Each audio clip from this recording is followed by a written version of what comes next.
ہے یہ کفن کی شکل میں انشاءاللہ قبر میں میرے ساتھ جائے گی انشاءاللہ انشاءاللہ. یہ پہلا وعدہ. اور دوسری بات یہ ہے کہ یہ حقیقت پر مبنی گفتگو حضرت مولانا الطاف صاحب دامت برکاتہم نے کر دی. حقیقت ہے اکابرین جتنے ہمارے علاقے کے ان لوگوں نے مجھے چلنا سکھایا، شعر کس طرح سے پڑھا جاتا ہے پڑھنا سکھایا، اور دھیرے دھیرے اپنی سرزمین سے نکلتے نکلتے یو پی کی سرزمین اور نہ جانے کہاں کہاں ہندوستان کے ہر خطے میں جا کے میں نے شہرت حاصل کی، نعتیہ مشاعرہ پڑھا، جلسہ پڑھا، لیکن شیطان سب کے پیچھے لگا ہوتا ہے. بس میں صرف یہی کہوں گا کیونکہ علماء کرام کا یہ کبھی ہمارے اسلاف کا یہ طریقہ نہیں رہا کہ کسی پہ کیچڑ اچھاڑا جائے. بس میں مسلک حق کو یعنی مسلک دیوبند کو چھوڑ کر کے میں بریلوی مسلک کو اختیار کیا تھا 2022 13 مارچ کو. اور ایک طرف سے یہ بھی بہت اچھا ہوا، اس لیے یہ دل سے یہ بات کر رہا ہوں میں. اچھا اس لیے ہوا کہ پتہ نہیں کیا میرے دل میں کبھی کبھی ایسا لگتا تھا کہ شاید پتہ نہیں وہاں کیا ہے، اور کیا ہے یہ جا کر کے جب میں نے وہاں دیکھا اور ایک اللہ کے سامنے یہ جو آفتاب رہبر کا سر جھکتا تھا، تھوڑا سا میں اللہ سے ہٹا تو یہ سر مزار پہ جھکنے پہ مجبور ہو گیا. اللہ یہ سر مزاروں کی چادر پہ جھکنے پہ مجبور ہوا، چومنے پہ مجبور ہوا، اور وہاں کے جو پیر ہیں ان کی اس پیر کی پیر کو بھی میں نے چوما ہے. لیکن جب جب یہ عمل مجھ سے ہوتا تھا خدا کی قسم دل میں ایک ایسی کیفیت پیدا ہوتی تھی، ایک آواز آتی تھی کہ آفتاب رہبر تم نے یہ کیا کر دیا. میں اگر چاہتا تو اپنے موبائل کے ذریعے سے صرف فیس بک لائیو پا کر کے اپنی برات کا اظہار کر سکتا تھا، لیکن جس مجلس میں جس پیمانے پہ ہم نے مسلک دیوبند کو ٹھیس پہنچایا اور نہ جانے اپنے اشعار کے ذریعے نہ جانے کیسے کیسے مصروں میں ہم نے طنز کیا، میں ضروری سمجھا کہ اسی طریقے سے ایک اجلاس ہو اور علالہ اعلان میں نے جو میری وجہ سے جو رسوائی ہوئی ہے علماء دیوبند کی، میں اس شان کو بالکل شان و شوکت کے ساتھ اس کو میں تازہ رکھتا ہوں. کیا بات ہے، کیا بات ہے. اور ماشاءاللہ آج علماء دیوبند یہاں پہ جو حقیقت میں علماء حق علماء سنت ہیں، ابھی تھوڑی سی ہلچل سی مچی، میں یہ سمجھ گیا کہ یہ میرے لیے محبت ہے، اس لیے کہ جہاں محبت ہوتی ہے وہیں سینے میں درد ہوتا ہے. میں نے کچھ ایسا ہی کام ہی کر دیا تھا کہ ایک لیکن اللہ کا فضل ہوا مجھ پہ، اللہ نے مجھے ہدایت دی کہ علل اعلان آ کر کے میڈیا کے سامنے میں اپنی برات کا اظہار کرتا ہوں، اور اللہ تعالیٰ سے یہ دعا کرتا ہوں کہ میری زندگی کے آخری سانس تک مجھے مسلک دیوبند پر قائم رکھ. آئیے حضرات بس یہ میرے کچھ جملے تھے. اب 4 ہاں اور ماشاءاللہ یہاں سے جانے کے بعد نہ جانے ہم سے کیسے کیسے کلمات، چاہے وہ مصرے کی شکل میں ہو یا جیسے بھی ہو، تو سب سے پہلے میں علماء کرام کی موجودگی میں پہلا کلمہ پڑھتا ہوں، لا الہ الا اللہ محمد رسول اللہ صلی اللہ تعالی علیہ وسلم. اور یہ بھی اللہ کی بارگاہ میں یہ محبت ہے بھائی. واہ ماشاءاللہ. بس واہ واہ. اللہ اکبر اللہ اکبر. بس ماشاءاللہ بس کیجیے، آپ کی جو محبتیں ہیں یہی بہت ہے. اب میں یہاں کچھ پڑھنے کے لیے نہیں بلکہ اپنے بالکل وہ 4 مصرے میں ضرور پڑھوں گا، اور 4 مصرے میں اپنی عقیدت کا اظہار کر کے ماشاءاللہ میں اپنی جگہ لوں گا. محبت کے ساتھ ایک مرتبہ کہہ دیجیے سبحان اللہ. سنیں دوستو جی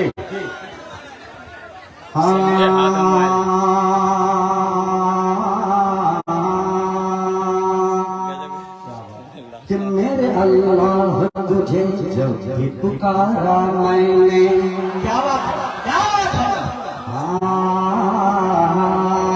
میرے اللہ تجھے جب پکارا میں نے، میرے اللہ تجھے جب پکارا میں نے، خود کی تقدیر کو ایک پل میں سنوارا میں نے، میرے اللہ تجھے جب پکارا میں نے، خود کی تقدیر کو ایک پل میں سنوارا میں نے، میرے اللہ تجھے جب بھی پکارا میں نے خود کی تقدیر کو ایک پل میں سنوارا میں نے میرے اللہ تجھے جب بھی پکارا میں نے خود کی تقدیر کو ایک پل میں سنوارا میں نے شرک بدعت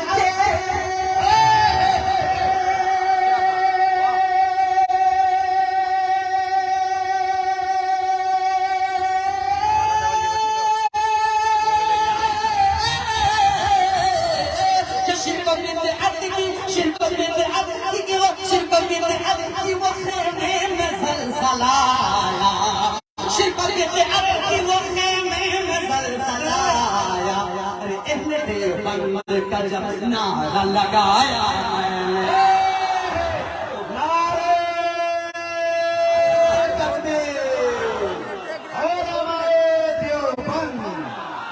آفتاب رہبر کلکتہ ہائے ہائے کا جب نعرہ لگایا میں نے شرک بدعت کی وقت میں زلزلہ آیا بند کا جب نعرہ لگایا میں نے دل بھائی اب مدمل بھائی ادھر چاہتا ہوں تمام اکابرین کا کام سے اور پڑھتا ہوں اس کے بعد میں اپنی جگہ لوں گا برات کا اظہار کرنے آیا ہوں کلام پڑھنے نہیں انشاءاللہ پھر محبت کے ساتھ کہتے ہیں ایک مرتبہ سبحان اللہ کہ اپنے جذبات کو اپنے جذبات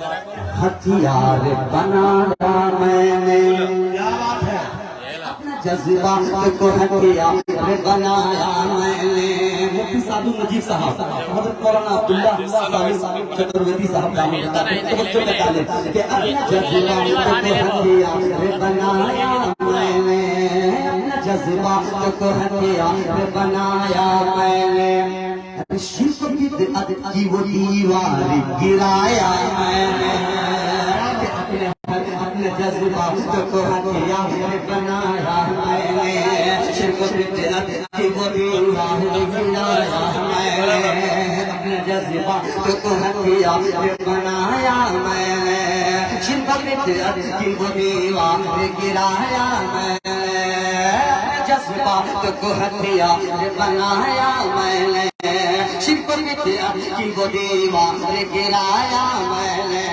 کہ اہل دیوبند سے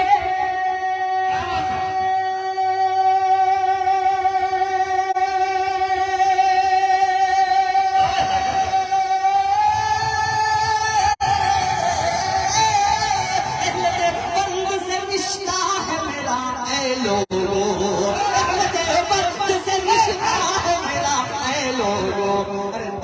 دیوبند کے جھنڈے کو اٹھایا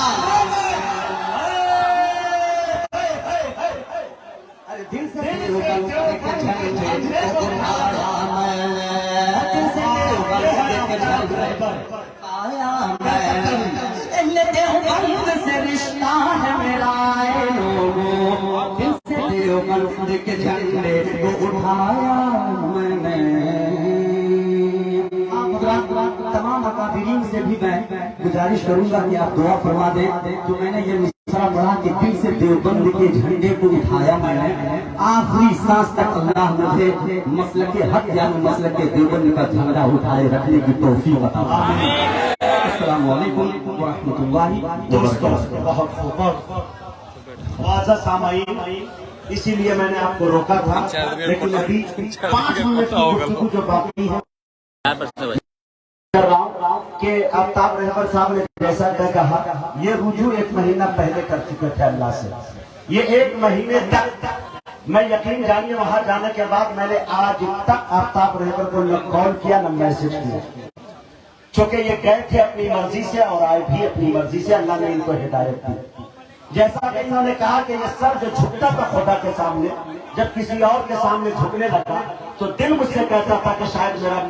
میری موت کو پر آ جائے لیکن اس میں پیش سب سے زیادہ قربانی اگر کسی کی رہی ہے تو میرے دوستو جس کے سامنے آفتاب رہبر نے آنسو بہایا خدا کو حاضر ناظر سمجھ کر تو وہ مولانا الیاس صاحب کوری مہوا ہے ڈاکٹر شکیل صاحب ہے مولانا الطاف صاحب ہے جناب دل خیر آبادی ہے دیگر